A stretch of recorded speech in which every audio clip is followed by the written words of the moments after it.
کیونکہ میں نے عیبدار اس لیے بنایا، اس کا تختہ میں نے اس لیے ہٹایا کیونکہ اس کے آگے ایک ظالم بادشاہ تھا جو ہر صحیح سالم کشتی کو وہ چھین لیتا تھا، غصب کر لیتا تھا۔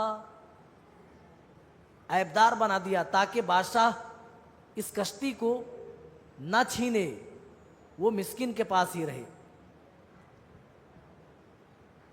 پھر کہا رہی بات دو بچوں، اس بچے کی جس کو قتل کیا گیا، وَأَمَّا الْغُلَامُ فَكَانَ أَبَوَاهُ مُؤْمِنَيْنِ فَخَشِينَا أَن يُرْهِقَهُمَا طُغْيَانًا وَكُفْرًا۔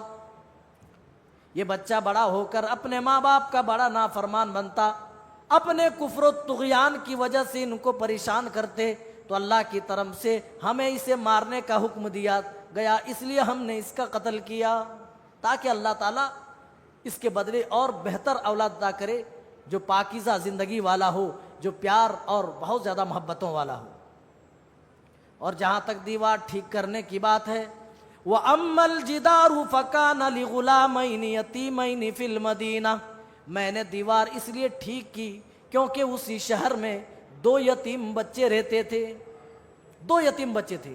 کان یتیمین فی المدینہ وکان تحتہ کنز لہما وکان ابوہما صالحا، اور اس دیوار کے نیچے خزانہ ان کے لیے چھپایا گیا تھا، اس لیے تعمیر کر دی تاکہ کسی دوسرے شخص کی نظر نہ لگے اور ان خزانوں کو غلط طریقے سے نہ نکال لے۔ فَأَرَادَ رَبُّكَ أَن يَبْلُغَا أَشُدَّهُمَا وَيَسْتَخْرِجَا كَنزَهُمَا رَحْمَةً مِّن رَبِّكَ، تو تیرے رب نے یہ ارادہ کیا کہ یہ بچے جب بالغ ہو جائیں، یہ بچے جب بڑے ہو جائیں، یہ بچے جب جوان ہو جائیں تو اپنے رب تیرے رب کی رحمت سے اپنا یہ خزانہ باہر نکال لیں۔ اس لیے اس دیوار کی مرمت میں نے کر دی، اس لیے اس دیوار کو میں نے ٹھیک کر دی۔ اب اس کے بعد ایک اور واقعے کا ذکر ہوتا ہے، واقعہ ذوالقرنین۔ ایک ایسے بادشاہ کا واقعہ بیان ہو رہا ہے جس نے پوری زمین میں مغرب سے لے کر مشرق تک اور مشرق سے لے کر مغرب تک حکومت کی، پوری دنیا پر جس کی حکومت رہی۔ ایک مرتبہ اس نے اپنی سلطنت کا دورہ کرنا چاہا، مشرق سے مغرب اور مغرب سے مشرق تک گئے، پھر شمال کی طرف سے ہوتے ہوئے دو پہاڑوں کے درمیان پہنچے، دیکھا وہاں ایک بستی آباد ہے، وہاں چند لوگ رہ رہے ہیں۔ ان بستی والوں نے کہا، آئے بادشاہ ذوالقرنین، یاجوج ماجوج کی قوم ہمیں تباہ و برباد کرنے پہ تلی ہوئی ہے، ان کا فتنہ فساد اس قدر یہاں برپا ہے، اب ہم جھیلنے کی مزید قوت و استطاعت اپنے اندر نہیں رکھتے، ان کے درمیان اور ہمارے درمیان ایک دیوار قائم کر دیجئے تاکہ ہم اس کے ظلم و ستم سے خود کو محفوظ کر لیں، ایک دیوار بنا دیجئے۔ حضرت ذوالقرنین نے تانبا منگایا اور لوہے کے شیڈ منگائے اور اپنے ہاتھوں سے پگھلا کر ایک پہاڑ سے دوسرے پہاڑ تک ایک مضبوط دیوار قائم کر دی، ایک دیوار بنا دی۔ اسی کے بارے میں آتا ہے، حدیث میں بیان کیا گیا ہے کہ قیامت کے قریب یہ دیوار ٹوٹ جائے گی اور یاجوج ماجوج کی پوری قوم باہر آ جائے گی۔ یاجوج ماجوج کے سارے لوگ تمام چیزوں کو تہس نہس کر دیں گے، ان سے لڑنے کا ان سے کوئی مقابلہ کرنے کو تیار نہ ہوگا، تمام چیزوں کو نیست و نابود کریں گے، جہاں جائیں گے بربادی ان کے ساتھ چلتی رہے گی، تمام چیزوں کو تہس نہس کرتے ہوئے جائیں گے۔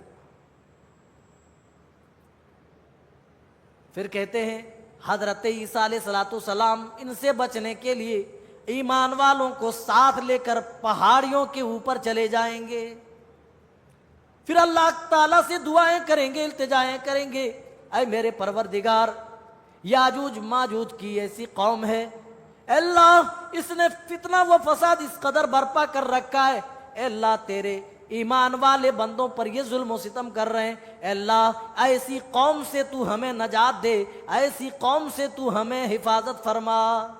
اللہ تعالیٰ حضرت عیسیٰ علیہ السلام کی دعا قبول کر کے ان کے اندر ایک بیماری ڈال دے گا، جس بیماری میں مبتلا ہو کر وہ چند دنوں میں ہی دنیا سے نیست و نابود ہو جائیں گے، ختم ہو جائیں گے۔ اس کے بعد اللہ تعالیٰ اس سورت کے بالکل آخری دور اور آخری مرحلے میں اللہ بیان کر رہا ہے، اے نبی آپ کہہ دیجئے انما انا بشر مثلکم یوحی الی، کہہ دیجئے آپ کہ میں تمہاری طرح بشر ہوں، تمہاری طرح ایک انسان ہوں۔ مثلکم کہا، تمہاری طرح۔ بعض لوگوں کا یہ عقیدہ ہے کہ رسول کو اگر اپنے طرح سمجھ لیں تو یہ رسول کی شان میں گستاخی ہوگی۔ میرے بھائیوں، بعض لوگ طعنہ بھی دیتے ہیں کہ یہ نبی کو اپنے بھائی جیسا سمجھتے ہیں، اپنے جیسا سمجھتے ہیں۔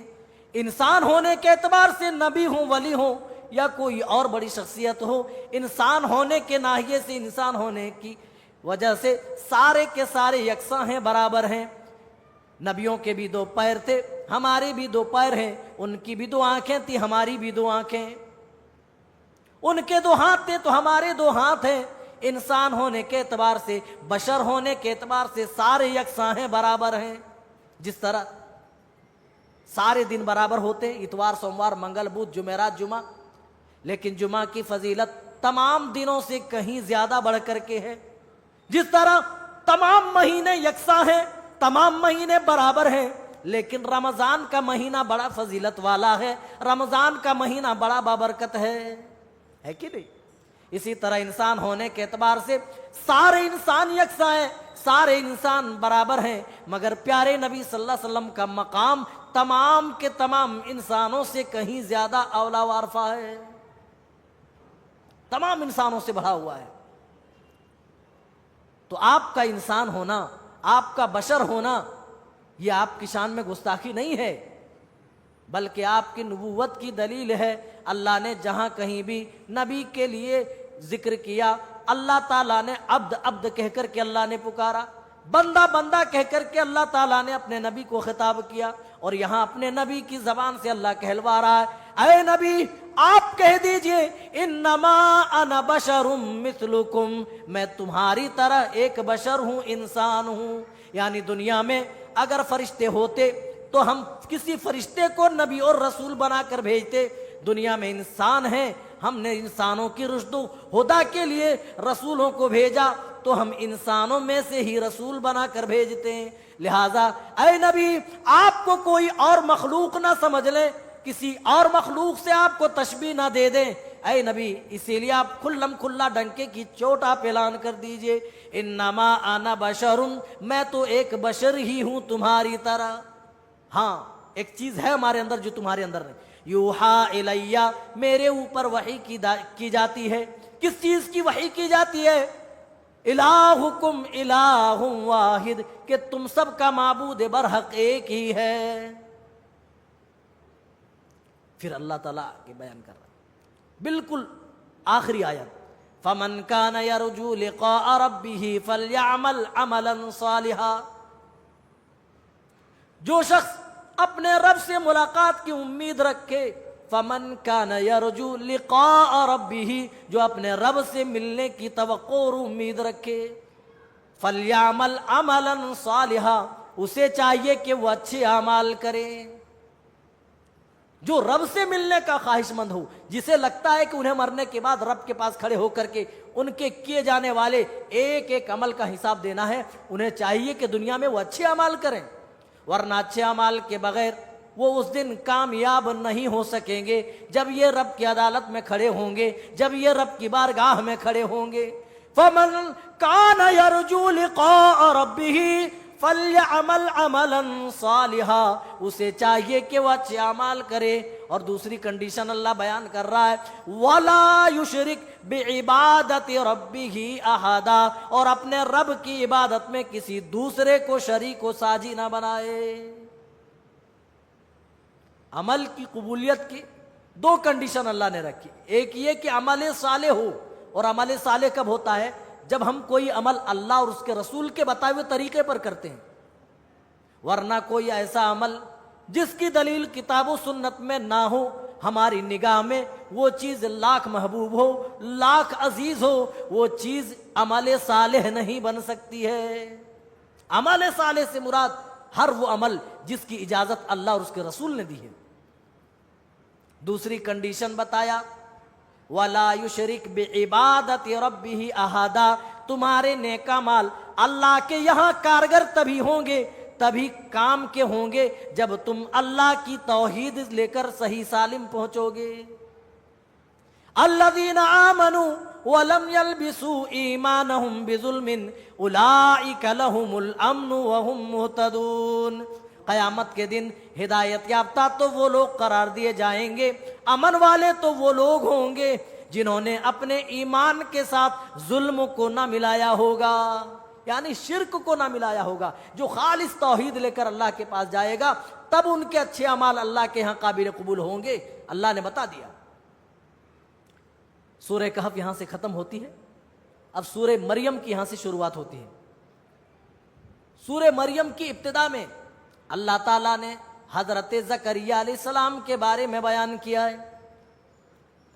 جب وہ چپکے اپنے رب کو پکارا کرتے تھے اور اپنے رب سے اولاد مانگا کرتے تھے، جبکہ وہ بہت زیادہ بوڑھے ہو چکے تھے، وہ اپنی بیوی سے بھی نا امید ہو چکے تھے، ان کو بھی پتا تھا کہ ان کی بیوی بانجھ ہے۔ اس کے باوجود بھی نبی زکریا اللہ کی بارگاہ میں تمام لوگوں سے چھپ کر اللہ سے التجائیں کر رہے ہیں، اللہ سے دعائیں کر رہے ہیں، اپنا وارث مانگ رہے ہیں۔ اے اللہ اگر میں بے اولاد رہا، اے اللہ میرے اس علم کا وارث کون ہوگا؟ اللہ نے ابتدا میں ہی حضرت زکریا کے بارے میں ذکر کر دیا۔ کاف ہا یا عین صاد، حروف مقطعات سے اس سورت کی ابتدا ہوتی ہے، شروعات ہوتی ہے۔ پھر اللہ اب کہہ رہا ہے ذکر رحمت ربک عبدہ زکریا، یہ رب کی اس مہربانی کا ذکر ہو رہا ہے، رب کے اس رحمت کا ذکر ہو رہا ہے جس کو اللہ تعالیٰ نے اپنے بندے حضرت زکریا پر عنایت کی تھی۔ اذ نادا ربہ نداء خفیا، جب وہ اپنے رب کو دوسروں سے چھپ کر پکارا کرتے تھے۔ وہ لوگوں، رب کو پکارنے کا سلیقہ بتایا جا رہا ہے، رب سے مانگنے کا طریقہ بتایا جا رہا ہے۔ چھپ کر کے مانگو، الگ ہو کر کے مانگو، رو کر مانگو، گڑ گڑا کر کے مانگو۔ ادعوا ربکم تضرعا وخفیا، اپنے رب سے تضرع کے ساتھ، عاجزی کے ساتھ، انکساری کے ساتھ چھپ کر تنہائی میں مانگو۔ حضرت زکریا تنہائی میں مانگ رہے ہیں، اللہ تعالیٰ ان کی تنہائی کو ذکر کر رہا ہے جب وہ دعا کر رہے تھے۔ اذ نادا ربہ نداء خفیا، جب وہ چھپ کر کے مانگا کرتے تھے، کسی کو خبر نہ تھی کہ حضرت زکریا اس عمر میں بھی اللہ سے اولاد کے طلبگار ہیں۔ اللہ نے بتا دیا حضرت زکریا بڑھاپے میں اولاد مانگ رہے ہیں۔ قال رب انی، کہنے لگے اے میرے پروردگار، انی وہن العظم منی، میری ہڈیاں تو بہت زیادہ کمزور ہو گئی ہیں، واشتعل الرأس شیبا، اور اللہ میرے سر پر بڑھاپا بھی آ چکا ہے، میرے بال بھی سفید ہو چکے ہیں، لیکن اللہ وَلَمْ أَكُ بِدُعَائِكَ رَبِّ شَقِيًّا، لیکن تجھ سے مانگتے ہوئے کبھی عاجز نہ ہوا، کبھی محروم نہ ہوا۔ اے اللہ کبھی یہ سوچ کر نہ چھوڑا اب اس عمر میں بھلا کیا اولاد مل سکتی ہے۔ اے اللہ تیری رحمت سے محروم نہ رہا، اے اللہ تیری رحمت سے مایوس نہ ہوا، میں لگاتار برابر تجھ سے دعائیں مانگتا رہا۔ اللہ تعالیٰ نے حضرت زکریا کو اولاد کی خوشخبری دے دی۔ اللہ تعالیٰ کہہ رہا ہے ہم نے زکریا کے لیے اولاد کی خوشخبری دے دی۔ اولاد کی جیسے خوشخبری حضرت زکریا نے سنی، کہنے لگے اے میرے پروردگار، میں خود بوڑھا ہو گیا ہوں اور میری بیوی بانجھ ہے، بھلا اولاد کیسے ہو سکتی ہے؟ چھوڑ دیجئے، میں یہاں سے کم کر لے رہا ہوں، پھر بعد میں دقت ہو جائے گی، میں یہاں سے کم کر دے رہا ہوں۔ اس عمر میں بھلا اولاد کیسے ہو سکتی ہے؟ پھر زکریا سے کہا گیا ذرا یاد تو کرو، یہ تیرے رب کے لیے بڑا آسان ہے، جب تو کچھ نہیں تھا تیرے رب نے تیرا وجود لایا تجھے پیدا کیا، اسی طرح اللہ تعالیٰ کسی چیز کو پیدا کرتا ہے تو اس کے لیے کوئی مشکل چیز نہیں ہے، کوئی مشکل کام نہیں ہے۔ حضرت زکریا کے ذکر کے بعد اللہ تعالیٰ حضرت مریم کا ذکر کرتا ہے، اور یہ وہ صورت ہے میرے بھائیوں جب حضرت جعفر طیار نے جب حبشہ ملک میں بادشاہ کے سامنے بڑے بڑے احبار و رہبان کے سامنے اس سورت کی تلاوت کی تھی، جب حضرت مریم کا ذکر انہوں نے سنا، جب حضرت مریم کی حضرت عیسیٰ کی ولادت کا ذکر انہوں نے سنا، اور حضرت عیسیٰ کے رسول ہونے اور الہ نہ ہونے کے بارے میں بیان سنا، تمام احبار و رہبان زار و قطار دھاڑے مار مار کر رونے لگ گئے تھے۔ یہ وہی صورت ہے۔ اب اللہ تعالیٰ حضرت مریم کا ذکر کر رہا ہے۔ حضرت مریم، اس کے پاس ایک فرشتہ آتا ہے، انسانی شکل میں آتا ہے۔ حضرت مریم سسک جاتی ہے، کہنے لگتی ہے انی اعوذ بالرحمن منک ان کنت تقیا، میں رحمان کی پناہ چاہتی ہوں اگر تیرے اندر کچھ اللہ کا ڈر ہے، اگر تیرے اندر اللہ کا کچھ خوف ہے۔ وہ فرشتہ کہنے لگا انی انا رسول ربک لاہب لک غلاما زکیا، اے مریم میں کوئی انسان نہیں ہوں، میں کوئی بشر نہیں ہوں، میں تو اللہ کی طرف سے بھیجا ہوا ایک فرشتہ ہوں۔ انسانی شکل میں فرشتہ کہنے لگا لِأَهَبَ لَكِ غُلَامًا زَكِيًّا، میں اس لیے تیری طرف بھیجا گیا ہوں تاکہ میں تجھے اولاد دے دوں، بچہ دینے کے لیے میں آیا ہوں۔ حضرت مریم اور چونک گئی، کہنے لگی بھلا مجھے بچہ کیسے ہوگا؟ قالت، کہنے لگی مجھے بچہ کیسے ہوگا؟ وَلَمْ يَمْسَسْنِي بَشَرٌ، مجھے تو کسی بشر نے، کسی انسان نے ٹچ بھی نہیں کیا ہے۔ وَلَمْ أَكُ بَغِيًّا، اور میں بدکار بھی نہیں ہوں، بد کردار بھی نہیں ہوں، تو بھلا مجھے بچہ کیسے ہوگا؟ قالت رب انا یکون لی غلاما، اے اللہ مجھے بچہ کیسے ہوگا؟ مجھے تو کسی انسان نے چھوا نہیں اور نہ ہی میں بد کردار ہوں۔ تو فرشتے نے کہا کہ اللہ کے لیے کوئی بڑی چیز نہیں ہے، اللہ تعالیٰ تو ان چیزوں کو بھی پیدا کر دیتا ہے جن چیزوں کے بارے میں اللہ تعالیٰ ارادہ کر لیتا ہے۔ جو چیز اللہ چاہتا ہے پیدا کر دیتا ہے، جس طرح چاہتا ہے اللہ تعالیٰ پیدا کر دیتا ہے، تو یہ اللہ کے لیے کوئی بڑی بات نہیں۔ اب حضرت مریم علیہ السلام اپنے بیٹے حضرت عیسیٰ کو گود لیے ہوئے اپنے محلے میں جاتی ہیں۔ دیکھیے قوم والوں نے کیا کہا، فآتت به قومها تحملہ، اپنی گود میں لیے ہوئے حضرت مریم اپنی قوم والوں کے سامنے آتے ہیں۔ قال یا مریم لقد جئت شیئا فریا، مریم نے تو ایسا ایسا کام کر دیا ہے، غلط کام کی طرف نسبت کی گئی، اور قوم کے لوگ کہنے لگے یا اخت ہارون، اے ہارون کی بہن، ما کان ابوک امرأ سوء وما کانت امک بغیا، اے ہارون کی بہن نہ تیرا باپ برا تھا اور نہ تیری ماں بد چلن تھی، پھر تو نے ایسا کام کیوں کیا؟ حضرت مریم بچے کی طرف اشارہ کرتی ہے جس طرح اللہ تعالیٰ نے حکم دیا تھا، فَأَشَارَتْ إِلَيْهِ، بچے کی طرف اشارہ کرتی ہے۔ لوگ کہنے لگے قالوا کیف نکلم من کان فی المہد صبیا، جو گود میں ہو، جو ابھی ماں کے دودھ پر ہی گزارا کر رہا ہو، بھلا دودھ پیتا بچہ کیسے بات کرے گا؟ بچے کی طرف کیا اشارہ کر رہی ہے؟ وہ بچہ بول پڑا۔ حضرت عیسیٰ ماں کی گود میں ہے، بچپن میں ہی بول پڑے انی عبد اللہ، میں اللہ کا بندہ ہوں، آتانی الکتاب وجعلنی نبیا، مجھے کتاب دی گئی ہے اور اللہ تعالیٰ نے مجھے نبی بنا لیا ہے۔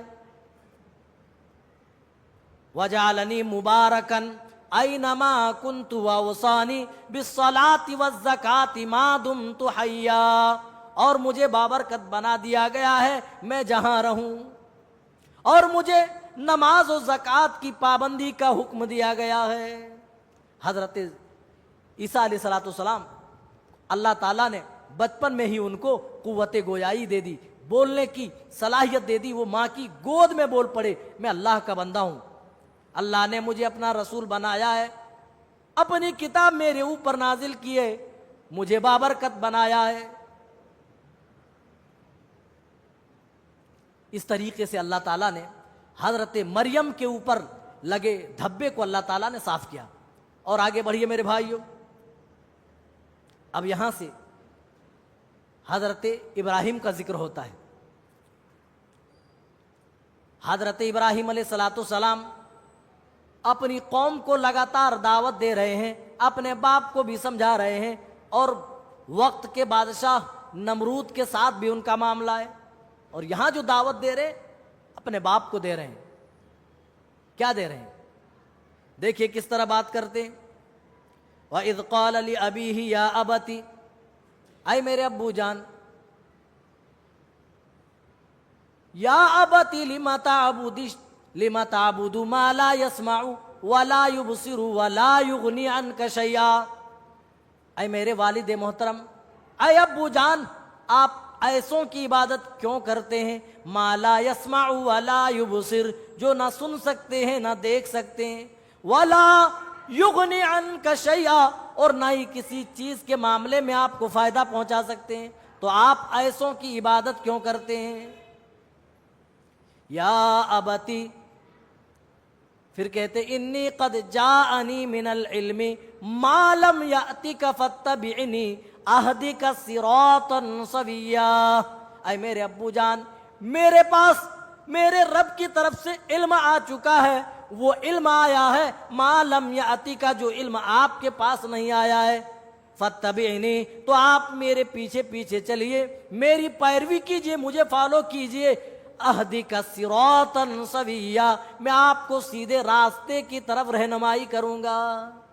کتنے پیار سے کتنے ادب سے بات کر رہے ہیں۔ پھر آگے کہہ رہے ہیں یا ابتی، اے میرے پیارے ابو جان، اے میرے ابو، لم تعبد الشیطان، آپ شیطان کی پرستش کیوں کرتے ہیں؟ آپ شیطان کی عبادت کیوں کرتے ہیں؟ ان الشیطان کان للرحمن عصیا، شیطان تو اپنے رب کا بڑا نافرمان ہے۔ یا ابتی انی اخاف ان یمسک عذاب من الرحمن فتکون للشیطان ولیا، اے ابو جان، میں آپ کے بارے میں تو سوچ سوچ کر ڈر رہا ہوں، کہیں آپ کے اوپر اللہ کا کوئی عذاب نہ آ جائے اور آپ شیطان کے دوست بن جائیں۔ پتہ یہ چلا جو غیروں کی عبادت کرتے ہیں، جو غیروں کو پکارتے ہیں، جو غیروں سے فریاد رسی کرتے ہیں، ان پر اللہ کا عذاب آئے گا، اور جب اللہ کا عذاب آ جائے گا وہ شیطان کے ساتھی بن جائیں گے۔ اور اس سے ایک بات اور معلوم ہوئی کہ در حقیقت وہ لوگ شیطان کی عبادت کر رہے ہیں جو اللہ کو چھوڑ کر دوسروں کی عبادت کرتے ہیں، دوسروں کی پرستش اور بندگی کرتے ہیں۔ کیونکہ حضرت ابراہیم کہہ رہے یا ابتی لا تعبد الشیطان، شیطان کی تو وہ لوگ عبادت نہیں کر رہے تھے، وہ اپنے ہاتھوں کے بنائے ہوئے مورتوں کی پوجا کرتے تھے، لیکن حضرت ابراہیم کہہ رہے ہیں یا ابتی لم تعبد الشیطان، آپ شیطان کی عبادت کیوں کر رہے ہیں؟ پھر کہہ رہے ہیں میں آپ کے بارے میں ڈر رہا ہوں کہیں اللہ کی طرف سے آپ کے اوپر کوئی عذاب نازل ہو جائے اور آپ شیطان کے ساتھی بن جائیں۔ کتنے پیار سے بات کی، ادب سے، سلیقے سے۔ جب بڑوں سے بات کیا جاتا ہے تو اصول و ضوابط کا خیال رکھا جاتا ہے، لہجہ نرم ہو، بات کے اندر کسی طرح کی ترش روئی نہ ہو، ہے نا، انداز تکلم کریمانہ ہو، تو وہ سارے اسلوب اختیار کیے گئے۔ اس کے باوجود بھی باپ دھمکی دے رہا ہے اور کہہ رہا ہے قال اراغب عن آلہتی یا ابراہیم، کیا تو ہمارے معبودوں کے ساتھ تو ایسا کر رہا ہے؟ کیا ہمارے معبودوں سے تو روگردانی کر رہا ہے؟ قال اراغب عن آلہتی یا ابراہیم لئن لم تنتہی لَأَرْجُمَنَّكَ وَاهْجُرْنِي مَلِيًّا۔ اے ابراہیم اگر تو باز نہ آیا، اے ابراہیم اگر تو اس کام سے نہ رکا، باز نہ رہا، تو ہم تمہیں پتھروں سے مار مار کر ہلاک کر دیں گے۔ وَاهْجُرْنِي مَلِيًّا، تو ایک وقفے کے لیے نکل جا، گھر سے بھاگ جا۔ گھر سے بھگانے کی دھمکی دے رہے، گھر سے نکال دوں گا ابراہیم اگر تو باز نہ آیا، ہم تمہیں مار مار کر تمہیں رجم کر دیں گے، پتھروں سے مار مار کر سنسار کر دیں گے۔ یہ اس کا صلہ تھا میرے بھائیوں، یہ توحید کا صلہ تھا، یہ ایک اللہ کی طرف بلانے کا صلہ تھا۔ پھر بھی حضرت ابراہیم کہہ رہے ہیں ٹھیک ہے ابو جان میں تو جا رہا ہوں، سلام علیک ساستغفر لک ربی انہ کان بی حفیا، میں تو جا رہا ہوں، آپ کے اوپر سلام ہے۔ ساستغفر لک ربی، میں اپنے رب سے آپ کے بارے میں استغفار کرتا رہوں گا، کیونکہ میرے اوپر میرا رب بڑا ہی مہربان ہے، میں اپنے رب سے آپ کے بارے میں دعائے خیر کرتا رہوں گا، کیونکہ خاص عنایت ہے میرے اوپر میرے رب کی۔ کتنی محنت کی اپنے باپ کے لیے، لیکن باپ کسی طرح ماننے کو تیار نہیں۔ اب اس کے بعد اللہ تعالیٰ آگے ذکر کر رہا ہے حضرت ابراہیم کے بعد ایک ایسی قوم کے بارے میں۔ اللہ نے کئی اجلہ انبیاء کا ذکر کیا، اور ذکر کرنے کے بعد اللہ تعالیٰ کہہ رہا ہے یہ میرے وہ محبوب بندے تھے جن کے سامنے ہماری آیتیں پڑھی جاتی تھی۔ وَإِذَا تُتْلَى عَلَيْهِمْ آیات الرحمن خروا سجدا وبکیا، جب ان کے سامنے ہماری آیتیں پڑھی جاتی تھی تو مارے ڈر کے، مارے خوف کے یہ سجدے میں گر جاتے تھے اور رونے لگتے تھے۔ یہ نیک لوگوں کی صفات بتائی جا رہی، ان کے دل میں اللہ کا ڈر ہوتا ہے، اللہ کا خوف ہوتا ہے، وہ گناہوں سے بچتے ہیں، نیکیاں کرنے کی وہ کوششیں کرتے ہیں۔ اللہ نے کہا وَإِذَا تُتْلَى عَلَيْهِمْ آیات الرحمن، یہ وہ میرے نبی تھے، یہ وہ میرے نیکوکار بندے تھے جن کے اوپر جب ہماری آیتیں پڑھی جاتی تھی، رحمان کی آیتیں پڑھ کر سنائی جاتی تھی، خروا سجدا وبکیا، تو اللہ کے خوف اور اللہ کے ڈر سے یہ سجدے میں گر جایا کرتے تھے، بکیا، اور سجدے میں یہ رونے لگ جایا کرتے تھے۔ نیک لوگ ایسے ہی ہوتے میرے بھائیوں، ہر دور میں اللہ سے ڈرتے ہیں، اور اللہ کے ڈر کی یہ کیفیت ہوتی ہے جب بھی ان کے سامنے اس کی آیتیں پڑھ کر بتائی جاتی ہے، ان کے دل اللہ کی خشیت سے، اس کے ڈر سے ان کے دل دہل جایا کرتے ہیں۔ اللہ تعالیٰ اب ایسے لوگوں کا ذکر کر رہا ہے جو ان کے بعد جانشین ہوئے، جب یہ انبیاء چلے گئے دنیا سے، ان کے بعد کچھ نا خلف لوگ، نا اہل لوگ اس کے وارث ہوئے۔ فَخَلَفَ مِن بَعْدِهِمْ خَلْفٌ أَضَاعُوا الصَّلَاةَ وَاتَّبَعُوا الشَّهَوَاتِ فَسَوْفَ يَلْقَوْنَ غَيًّا، پھر ان کے بعد ایسے نا خلف لوگ اس کے جانشین ہوئے، اضاعوا الصلاۃ، جس نے نمازوں کو ضائع کیا، برباد کیا، واتبعوا الشہوات، جو اپنے خواہش نفس کے پیچھے پڑ گئے، جنہوں نے خواہشات نفسانی کی پیروی کی، فسوف یلقون غیا، اللہ کہہ رہا وہ ان قریب غی نامی جہنم میں ڈالے جائیں گے۔ جو ان کے بعد جانشین ہوئے انہوں نے نمازوں کی پرواہ نہیں کی، اللہ انہیں غی نامی جہنم کی ایک وادی کی دھمکی دے رہا ہے۔ پتہ یہ چلا جو نمازوں کی پرواہ نہیں کرے گا، جو نمازوں کا خیال نہیں کرے گا، جو نمازوں کو ٹائم پہ نہیں ادا کرے گا، اللہ کہہ رہا ہے ہم انہیں غی نامی جہنم میں ڈالیں گے۔ اور میرے بھائیوں انصاف سے سوچو، آج ہماری نمازیں بھی کیسی نمازیں ہیں، ہماری نماز بھی کیسی نماز ہے، جب مرضی ہم نے پڑھ لی، جب مرضی ہم نے چھوڑ دی۔ ذرا غور تو کرو، نمازوں کے چھوڑنے پر اللہ تعالیٰ غی نامی جہنم کی وعید سنا رہا ہے۔ اور آگے بڑھیے، اس کے بعد اللہ تعالیٰ نے ان لوگوں کو ڈانٹ لگائی ہے جو لوگ اللہ کے لیے اولاد ثابت کرتے تھے، جیسے نصارہ حضرت عیسیٰ کے بارے میں کہتے تھے کہ یہ اللہ کے بیٹے ہیں، فرشتوں کو کبھی اللہ کی بیٹیاں یہ مشرکین مکہ بنا دیا کرتے تھے. اللہ تعالیٰ نے ان تمام باطل عقائد کی تردید اس طرح کی. وَقَالُوا اتَّخَذَ الرَّحْمَنُ وَلَدًا, وہ یہ کہتے ہیں کہ اللہ نے اپنے لیے اولاد کا انتخاب کیا ہے. اولاد کے لیے یہ اللہ کے لیے اولاد ثابت کرتے ہیں کہ اللہ نے اپنے لیے اولاد چنا ہے. اللہ کہہ رہا ہے لَقَدْ جِئْتُمْ شَيْئًا إِدًّا, تم نے بہت بری اور بہت تم بھاری چیز لے کر کے تم آئے ہو. یعنی تم نے اللہ کی شان میں بہت بڑی تم نے گستاخی کی ہے. تم نے اللہ پر اتنا بڑا بہتان باندھا ہے, اتنا بڑا جھوٹ باندھا ہے. اللہ آگے بیان کر رہا ہے تکاد السماوات, تمہارے اس افترا اور جھوٹ کی وجہ سے قریب ہے کہ آسمان پھٹ جائے. تکاد السماوات یتفطرن منہ وتنشق الارض, اور قریب ہے کہ زمین کے اندر بھی شقاق آ جائے. وتخر الجبال ہدا, اور یہ بڑے بڑے مضبوط پہاڑ تمہاری اس بہتان کی وجہ سے, تمہارے اس باطل عقیدے کی وجہ سے, تمہاری ان باتوں کی وجہ سے ریزہ ریزہ ہو جائیں, چکنا چور ہو جائیں, آسمان پھٹ جائے, زمین کانپ جائے, اور یہ بڑے بڑے مضبوط پہاڑ تھرا جائیں, کانپ جائیں. تم نے ایسی بات اللہ کے تعلق سے کہی ہے. اللہ اکبر. ان دعوا للرحمن ولدا وما ينبغي للرحمن ان يتخذ ولدا. اللہ عقیدہ صاف کر رہا ہے کہ رحمان کے لیے زیب نہیں کہ وہ اپنے لیے اولاد ثابت کرے. کوئی شخص اللہ کے لیے اولاد ثابت کرے, یہ رحمان کی شایان شان کو زیب نہیں دیتا. اللہ کو یہ چیز سوٹ نہیں کرتی ہے. اس لیے اللہ احد, اللہ الصمد, لم یلد ولم یولد ولم یکن لہ کفوا احد, یہ کانسیپٹ دیا گیا. اس کی کوئی اولاد نہیں, نہ وہ کسی کا اولاد ہے, نہ اس سے کوئی پیدا ہوا, نہ وہ کسی سے پیدا ہوا. اللہ وہ تمام چیزوں سے بے نیاز ہے, وہ ایک ہے, اکیلا ہے, اس کا کوئی ساجی نہیں, اس کا کوئی شریک نہیں. اور آگے بڑھیے میرے بھائی. سورہ طٰہٰ اب یہاں سے شروع ہوتی ہے. 3 سورتیں ہیں 16ویں پارے میں.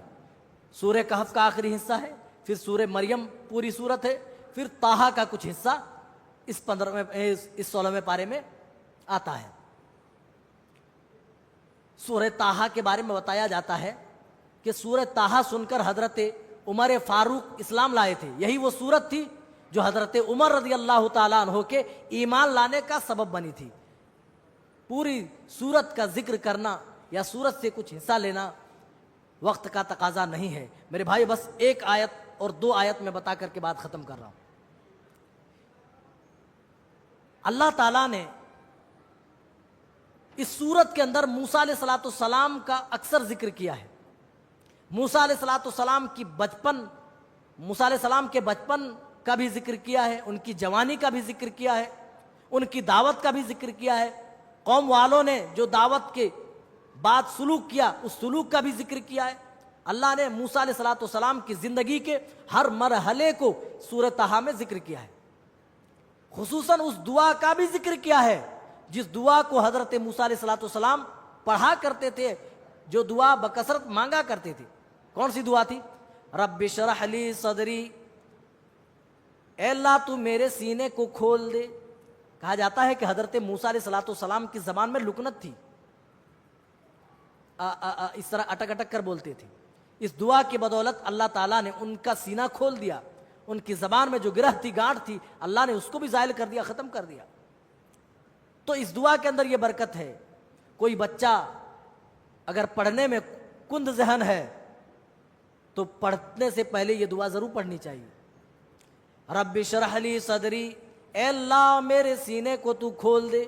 ویسر لی امری, اور میرے کام کو میرے لیے تو آسان فرما دے. وحلل عقدۃ من لسانی یفقہوا قولی, اے اللہ اور میری زبان کے اندر جو گرہ ہے اس گرہ کو تو کھول دے جس کی وجہ سے میری زبان میں لکنت ہے, تتلاہٹ ہے. اے اللہ تو اس گرہ کو تو کھول دے. یفقہوا قولی, میری زبان کو تو ایسی بنا دے کہ لوگ میری باتیں سمجھ لیں, لوگ سمجھ سکیں, جو کچھ میں دعوت پیش کروں لوگ سمجھ لیں. بس اللہ نے ان کی زبان ہی ٹھیک نہیں کی بلکہ ان کے ساتھ حضرت ہارون علیہ السلام جو ان کے بھائی تھے ان کو بھی نبوت و رسالت اللہ تعالیٰ نے عطا کر دی. ان کو بھی حضرت موسیٰ علیہ السلام کی دعاؤں کے ذریعے سے۔ اب آخری آیت پیش کر کے میں بات ختم کر رہا ہوں، سورہ طٰہٰ کی، جو پارے کے اختتام میں یہ آیت موجود ہے۔ اللہ کہہ رہا ہے وَمَنْ أَعْرَضَ عَنْ ذِكْرِي، اور جو شخص میرے ذکر سے روگردانی کرے گا، ذکر میں وہ تمام چیزیں آ جاتی ہیں میرے بھائیوں، نماز، روزہ، حج، زکوٰۃ، تمام طرح کی عبادتیں۔ وَمَنْ أَعْرَضَ عَنْ ذِكْرِي فَإِنَّ لَهُ مَعِيشَةً ضَنْكًا، اور اللہ نے سب سے بڑا ذکر جانتے کس کو کہا ہے؟ وَلَذِكْرُ اللَّهِ أَكْبَرُ، نماز کو۔ آج ہم نماز چھوڑے بیٹھے ہیں، کوئی اگر بندہ پڑھ رہا ہے تو انہیں جماعت کا خیال نہیں ہے، ٹائم ٹیبل کا خیال نہیں ہے۔ ان الصلاۃ کانت علی المؤمنین کتابا موقوتا، اللہ کہہ رہا ہے ہم نے اس نماز کو ہم نے مومنوں کے اوپر مقررہ وقتوں میں فرض کیا ہے، لیکن ہم جب چاہے پڑھ لیتے ہیں، جب چاہے نماز چھوڑ دیتے ہیں۔ اللہ کہہ رہا ہے جو اس طرح میرے ذکر سے روگردانی کرے، میرے ذکر سے منہ موڑے، وَمَنْ أَعْرَضَ عَنْ ذِكْرِي فَإِنَّ لَهُ مَعِيشَةً ضَنْكًا، ہم ان کی معیشت تنگ کر دیں گے، ان کی دنیاوی زندگی ہم کم کر دیں گے، ان کی روزی کم کر دیں گے، گھٹا دیں گے۔ آج کہتے ہیں مولوی صاحب برکت نہیں ہو رہی، کوئی تعویذ واویز لکھ دیجئے نا، گھر میں لٹکا دیں گے، برکت ہوگی۔ میرے 4 بیٹے کام کر رہے ہیں، پیسے تو بہت آ رہے ہیں لیکن رک نہیں رہے ہیں، کچھ خیر و برکت کی دعا کر دیجئے، کوئی تعویذ لکھ کر کے دے دیجئے، دروازے پہ لٹکا دیں گے، برکت ہوگی۔ بعض لوگ برکت کے لیے تعویذ دیتے بھی ہیں، اوپر لکھا رہتا ہے دکان و مکان کی خیر و برکت کے لیے۔ اللہ اکبر، قرآن پڑھنے کے لیے آیا، قرآن ہماری رشد و ہدایت کے لیے آیا۔ میرے بھائیوں، اس طرح قرآن کا استعمال نہیں کرنا چاہیے، غلط ہے۔ ڈاکٹر آپ کو دوائی دیتا ہے کہ صبح شام کھا لینا، وہ آدمی کالے کپڑے میں لپیٹ کے کالا دھبا دھاگا، کیا بولتا، دھاگا، سوت جس کو بولتے، اس میں لٹکا کر گردن میں لٹکا لے تو اس کو دوا فائدہ پہنچائے گی؟ نہیں پہنچائے گی، کیونکہ اس نے ڈاکٹر کے کہے مطابق دوا کا استعمال نہیں کیا۔ ڈاکٹر نے کھانے بولا تھا، اس نے گلے میں لٹکا لیا۔ اللہ نے قرآن پڑھنے کو کہا، اس پر غور و تدبر کرنے کو کہا، اس پر عمل کرنے کو کہا، ہم گھروں میں لٹکا رہے ہیں، ہم دیواروں میں چنوا رہے ہیں، ہم گلے میں لٹکا رہے ہیں، اس لیے قرآن نہیں آ رہا، ہم قرآن کے ساتھ قسمیں کھا رہے ہیں۔ تو میرے بھائیوں، ان سب چیزوں کے لیے قرآن معاف کیجیے گا نہیں آیا۔ قرآن ہمارے دلوں کی دنیا بدلنے کے لیے آیا ہے۔ اللہ تعالیٰ نے قرآن ہماری ہدایت کے لیے بھیجا ہے۔ اللہ تعالیٰ کہہ رہا ہے ہم ان کی معیشت، ان کی دنیاوی زندگی تنگ کر دیتے ہیں، روزی کم کر دیتے ہیں۔ جب تم رب کے ذکر سے روگردانی کرو گے، اس سے یہ معلوم ہوا ہماری روزیاں کم کر دی جاتی ہیں۔ اللہ دیکھیں روزی کسی کی بند نہیں کرتا، اللہ چھوٹے چھوٹے کیڑے مکوڑوں کو بھی روزی دیتا ہے، اور جن کو ہم اپنی آنکھوں سے دیکھ نہیں سکتے، مائکروسکوپ سے دیکھنا پڑتا ہے، ان کو بھی اللہ روزی دیتا ہے۔ کون زندہ رکھ رہا ہے بھائی؟ کون زندہ رکھ رہا ہے ان کو؟ ان کیڑوں مکوڑوں کو اللہ رکھ رہا ہے۔ اللہ اکبر، ان کو بھی اللہ روزی دے رہا ہے۔ تو اللہ یہ نہیں کہہ رہا ہم ان کی روزی بند کر دیں گے، اللہ کہہ رہا تنگ کر دیں گے، کم کر دیں گے۔ تم کماؤ گے بہت زیادہ، پیسے آئیں گے لیکن رکیں گے نہیں۔ وَنَحْشُرُهُ، یہ تو دنیا میں سزا ہو گئی، آخرت میں کیا ہے؟ وَنَحْشُرُهُ يَوْمَ الْقِيَامَةِ أَعْمَىٰ، اور جو میرے ذکر سے روگردانی کرے گا قیامت کے دن ہم انہیں اندھا بنا کر کے اٹھائیں گے۔ اچھا، اندھا بنا کر کے اٹھائیں گے بھائی؟ کیونکہ اللہ نے دنیا میں آنکھ دی تو رب کی کتاب کھول کر نہیں دیکھا کہ رب نے ہمیں کیا پیغام دیا ہے۔ آج سارے میسیجز کھلتے ہیں، سارے پیغامات کھلتے ہیں، رب کا قرآن آج نہیں کھلتا۔ ایک انسان یہ سمجھنے کو تیار نہیں، ایک مسلمان سمجھنے کو تیار نہیں کہ میرے رب نے ہمیں کیا پیغام دیا ہے۔ کیا رب کا پیغام ہم نے آج تک سمجھنے کی کوشش کی ہے؟ آج تیلگو میں قرآن موجود ہے، ترجمہ موجود ہے، اردو میں موجود ہے، انگریزی میں موجود ہے، جو زبان آپ جانتے ہیں اس زبان میں آپ آج قرآن کا ترجمہ موجود ہے۔ رمضان المبارک جیسے مقدس مہینے میں بھی آپ نے کبھی سوچا کہ چلو یہ مہینہ ہم قرآن سمجھنے کے لیے خاص کر لیتے ہیں، قرآن پڑھنے کے لیے خاص کر لیتے ہیں؟ آخر ہم سمجھیں کہ اللہ نے کیا پیغام دیا ہے؟ نہیں، ان سب چیزوں کے لیے ہمارے پاس ٹائم نہیں، کیونکہ دنیا میں ہم اتنے مست ہو گئے، اتنے بزی ہو گئے کہ ان سب چیزوں کے لیے ہمارے پاس وقت نہیں ہے۔ اللہ کہہ رہا ہے یہی وجہ ہے کہ قیامت کے دن ہم انہیں اندھا بنا کر کے اٹھائیں گے۔ یہ رب سے کہے گا اے میرے پروردگار رب لما حشرتنی اعمی وقد کنت بصیرا، اے اللہ تو نے مجھے یہاں دنیا میں تو اچھا بھلا تھا، میں دیکھا کرتا تھا، یہاں تو نے مجھے اندھا بنا کر کے کیوں اٹھایا؟ قال رب لم حشرتنی اعمی وقد كنت بصیرا۔ اللہ کہے گا کذالک اتتک آیاتنا فنسیتها وکذالک اليوم تنسیٰ، جس طرح ہماری آیتیں تمہارے پاس گئی تو تم نے ہماری آیتوں کو بھلا دیا، تم واٹس ایپ میں چیٹنگ کرنے میں لگے رہے، تم فیس بک میں ریل دیکھتے رہ گئے، تم راتوں کو جاگ جاگ کر IPL کے میچ دیکھتے رہ گئے، فنسیتها، اور ہماری آیتوں کو بھلا دیا، وکذالک اليوم تنسیٰ، اسی لیے آج ہم تمہیں بھلا دے رہے ہیں، آج اسی طرح تمہیں بھلا دیا جائے گا جس طرح تم نے رب کی آیتوں کو بھلا دیا۔ کبھی پڑھنے کی کوشش نہیں کی، کبھی سمجھنے کی کوشش نہیں کی، کبھی آنکھیں پھاڑ کر کھول کر دیکھنے کی کوشش نہیں کی کہ رب نے کیا کہا ہے، رب نے کون سا پیغام، کون سا میسج دیا ہے۔ جس طرح تم نے رب کو بھلا دیا، جس طرح تم نے رب کی آیت کے ساتھ سلوک کیا، آج تیرے ساتھ بھی ایسا سلوک کیا جا رہا ہے۔ میرے بھائیو، یہ چند آیتیں 16ویں پارے سے تھی جو میں نے آپ کے بیچ رکھی۔ اللہ تعالیٰ ہم تمام کو صحیح سمجھتا فرمائے، کہنے سننے سے زیادہ ہم سب کو اچھے اعمال کی توفیق عنایت فرماوے۔ آمین۔ والسلام علیکم ورحمۃ اللہ وبرکاتہ۔